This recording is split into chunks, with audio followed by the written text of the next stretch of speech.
Hello Kerala തീപ്പന്തലി സ്വാഗതം. കേരള നിങ്ങളെല്ലാവരും അറിഞ്ഞു കാണുള്ളൂ, നമ്മുടെ കോഴിക്കോട് നമ്മുടെ ഒരു business motivator, the king of business എന്നാണ് ആൾ പറയുന്നത്. കേരള ഡോക്ടറാണ് കേരള ഡോക്ടർ അനിൽ ബാലചന്ദ്രൻ. എന്റർപ്രണർ അതാണ് കേരള പറയാ.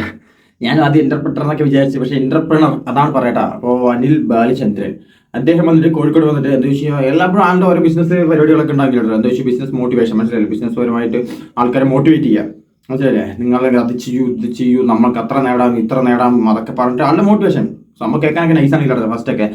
ഇപ്പോൾ ആൾ ഇന്നാളുകൂടി കോഴിക്കോട് വന്നപ്പോൾ സംഭവം എന്താ ചോദിച്ചു കഴിഞ്ഞാൽ ആള് ശരിക്കും അട്ടപ്പട്ടല മൂഞ്ചി.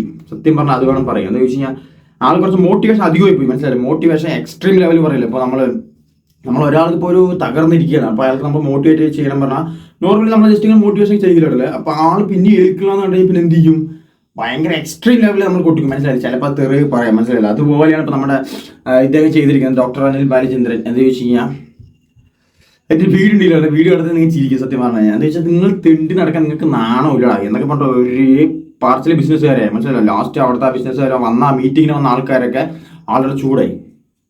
ഏകദേശം ആളുടെ കിലയുടെ പരിപാടി വന്നിട്ട് ഡോക്ടർ മറ്റേ ഈ എന്റർപ്രണറിന്റെ പരിപാടി വന്നിട്ട് കിലറിൽ ഏകദേശം 4 ലക്ഷം രൂപ പരിപാടിയാണ്, മനസ്സിലായി, ഒരു പരിപാടിക്ക് 4 ലക്ഷം രൂപയാണ് ആൾ വാങ്ങുന്നത് എന്നാണ് ഞാൻ കേട്ടത് ന്യൂസ്. നമുക്ക് ആദ്യം വീഡിയോ കാണാനില്ലല്ലേ, വീഡിയോ കണ്ട് ചെറുതായിട്ട് മനസ്സിലാവും നിങ്ങൾക്ക് അറിഞ്ഞിട്ടുണ്ടാവും, എന്നാലും ഞാൻ ജസ്റ്റ് വീഡിയോ പ്ലേ ചെയ്യാം. തെണ്ടികളായിട്ടുള്ള ബിസിനസ്സുകാരാ ഈ കസ്റ്റമറുടെ പുറകെ നടന്ന് തെണ്ടുന്ന നാണമില്ലയോടെ നിനക്കൊക്കെ. അന്തസ്സായിട്ട് ജീവിക്കണം, തെണ്ടിയല്ല ജീവിക്കണ്ടേ. ആ മര്യാദയ്ക്ക് സർവീസ് കൊടുത്തിട്ട് അവന്റെ പുറകെ കിടക്കുക താങ്ങിക്കൊണ്ട് കാശ് തരാനെന്നും പറഞ്ഞ്. ബിസിനസ്സുകാരെ എന്തിനാ തെണ്ടി എന്ന് വിളിക്കുന്നത്?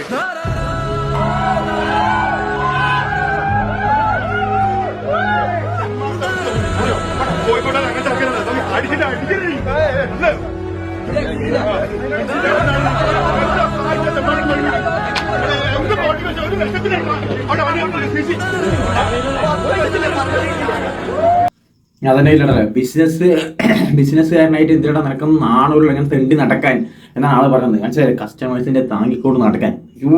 ഇതിലും വലിയ മോട്ടിവേഷൻ ബിസിനസ്സുകാർക്ക് കിട്ടാനില്ല കേട്ടോ, സത്യമായിട്ട്. എന്താ വെച്ചാൽ അവർക്കായിട്ട് പരിപാടിക്ക് വിളിച്ചതല്ലേ, അപ്പോൾ അവർക്ക് അതിൻ്റെ ഇത് കിട്ടി, മനസ്സിലല്ലേ. എന്നിട്ട് ഒരാൾ ലാസ്റ്റ് പറഞ്ഞിട്ട് കോഴിക്കോട്ടുകാർ ഇങ്ങനെ പറഞ്ഞാൽ അടിച്ചതിന്റെ ചെവിക്കളി ഇരിക്കുന്നതൊക്കെ അതൊക്കെ അത്ര ഉള്ളില്ല. എന്ന് വെച്ച് കഴിഞ്ഞാൽ അനാവശ്യമായിട്ടുള്ള കേട്ടു മോട്ടിവേഷൻ പറഞ്ഞുകൊണ്ട് ആൾക്കാർ തെറി പറഞ്ഞിട്ട് എന്തോന്നും മോട്ടിവേഷൻ കേട്ടത്, അതൊന്നും മോട്ടിവേഷൻ ഇല്ല. അപ്പോൾ ആൾക്കാർക്ക് മനസ്സിലായില്ലേ. സത്യം പറയുന്നത് ആദ്യം ഞാൻ ഇയാളുടെ വീഡിയോ കാണുമ്പോൾ നമുക്കും ചെറുതായിട്ട് മോട്ടിവേഷൻ ബിസിനസ് ചെയ്യണം അങ്ങനെയാണെങ്കിൽ എന്നൊക്കെ നമുക്ക് ചെറിയ മോട്ടിവേഷൻ വന്നു. ബട്ട് ഇന്നത്തെ വീഡിയോ കണ്ടപ്പോൾ എന്തോ എന്താണിത്, ഇങ്ങനെയൊക്കെ മോട്ടിവേറ്റ് ചെയ്യാൻ പറ്റുമോ? ആൾക്കാർ ആദ്യം പ്രതികരിച്ചില്ലല്ലോ. അത് വെച്ച് കഴിഞ്ഞാൽ നിനക്കൊക്കെ നാണമില്ലടാ ഈ ആൾക്കാർ കസ്റ്റമേഴ്സിന് പുറകെ ഇങ്ങനെ തെണ്ടിക്കൊണ്ട് നടക്കാൻ, അന്തസ്സായിട്ടൊക്കെ ജീവിക്കടാ എന്നൊക്കെ പറഞ്ഞ ആദ്യമൊക്കെ പറഞ്ഞു. പിന്നെ അത് കഴിഞ്ഞ് ആൾക്കാർക്ക് പിന്നെ ക്ഷമ തെറ്റി, ഇനി പിടിച്ചതിൻ്റെ കാര്യമില്ല എന്ന് പറഞ്ഞാൽ ആൾക്കാരെ അങ്ങോട്ട് പ്രതികരിക്കാൻ തുടങ്ങി. പ്രതികരിച്ചപ്പോൾ ലാസ്റ്റ് ബൗൺസേഴ്സ് കൂടി ആൾ കൊണ്ടുപോയത്. ഇല്ലെന്ന് പറഞ്ഞാൽ അടി കിട്ടിയില്ല, സത്യം പറഞ്ഞില്ലാന്ന് അടി കിട്ടിയില്ല. അവർ ബിസിനസ്സുകാരൊക്കെ ആയിരിക്കാം, ബട്ട് അവർക്കൊരു ഇതുണ്ടാവും, മനസ്സിലായി. എത്ര നേരം ഒരാൾ പറയുന്നത് കേട്ടിരിക്കാൻ പറ്റും. എന്തോ അങ്ങനെ നമ്മുടെ ബിസിനസ് മോട്ടിവേറ്ററിന്റെ അങ്ങനെ ആൾക്കാർ തള്ളി താഴിയിട്ടു. ഇനി കുറച്ച് കാലത്തേക്ക് ആളധികം ഒന്നും അറിയില്ല, അതല്ല കുറച്ച് കാലത്തേക്ക് ആളുടെ മീറ്റിംഗ് ഒന്നും ഉണ്ടാവും തോന്നില്ല, മനസ്സിലായില്ലേ. ഒരു പരിപാടിക്ക് ഏകദേശം 4 ലക്ഷം രൂപ മേടിക്കുന്നൊക്കെ പണ്ട് പറഞ്ഞു കേട്ടു. അപ്പോൾ അതൊക്കെ നമ്മളറിയാം ന്യൂസ്. ഇതാണ് ഒരാളെ നമുക്കിങ്ങനെ മുകളിൽ ഇങ്ങനെ ഉയർത്തി കൊണ്ടുപോകാൻ പറ്റും, അയാൾ അതുപോലെ താഴ്ത്തിക്കൊണ്ടുവരാൻ പറ്റും, മനസ്സിലായില്ലേ.